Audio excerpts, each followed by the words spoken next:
Hey guys, welcome back to Reddit with Riss. Today we are reading posts from r/ChoosingBeggars, where free just isn't good enough.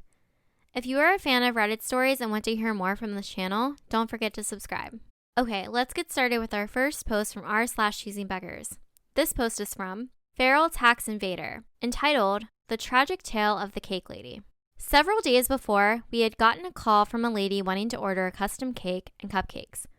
My coworker, Emma, answered. It started out standard enough, but the lady quickly proved to be difficult. She had a million super complicated questions and got extremely aggravated at being put on hold so that Emma could go get the answers. After about 45 minutes, she snapped, screaming into the phone that she was sick of this and demanded to speak to a supervisor, or at least someone who actually knows what the fuck they're doing.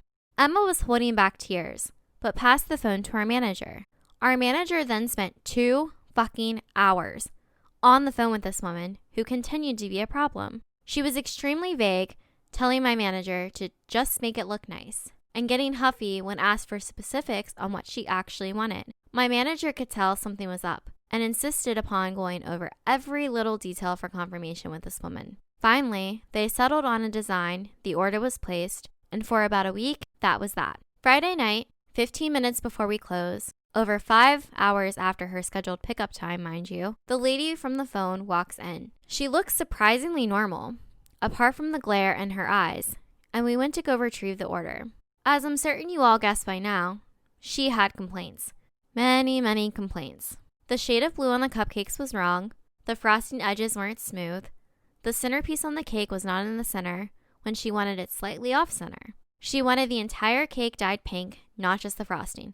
Blah, blah, blah, blah, blah. Basically, everything was wrong. Even though everything was exactly what she'd agreed upon at the time, my manager had made sure of it. And this was an outrage. She wanted her money back. My manager wasn't there at the time. The owner, however, was. She called the manager and went over everything again. The manager confirming that yes, everything was what they'd agreed upon, and this lady was blatantly false and claiming otherwise. Here's where you probably expect a victory. A glorious telling off of the choosing beggar who leaves in a rage as the employees all celebrate. The evil defeated. I know I certainly did.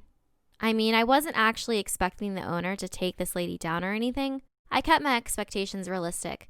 But the owner had said before that this business took great pride in not allowing its employees to be mistreated and would refuse to do business with abusive people. This lady fit that description to a T. So I thought the owner would refuse her demands and tell her to go away, as I had been told was the way we did things. No. Instead, I watched with a dismayed sort of disgust as the owner gave this bitch a $50 refund and apologized for not having been what she wanted. Never mind the fact we all knew she was lying. Never mind the fact she'd been absolutely horrible to the employees, which was supposed to be a big no-no.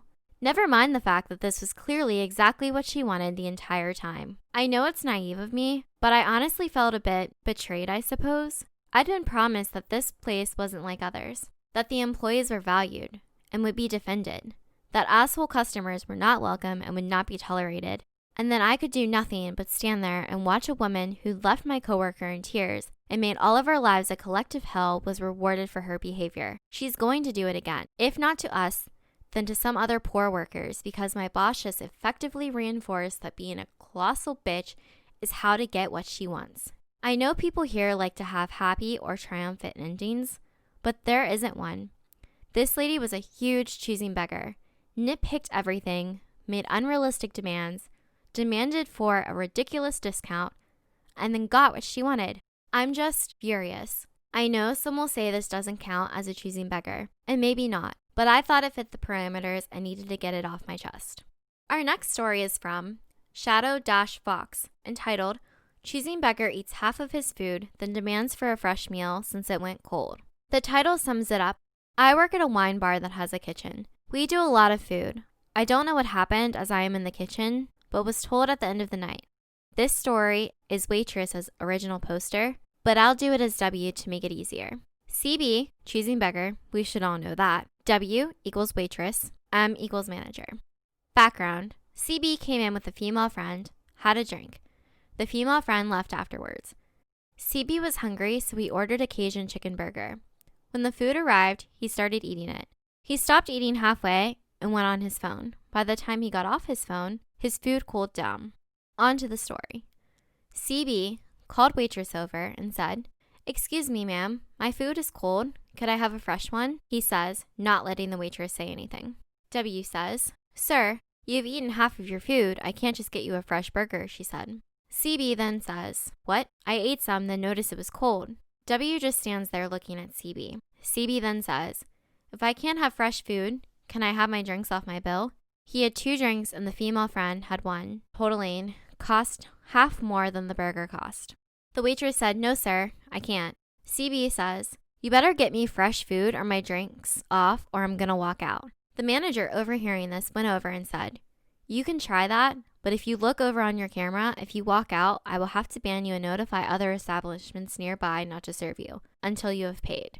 All of the establishments on the same street have strong connections with our owner.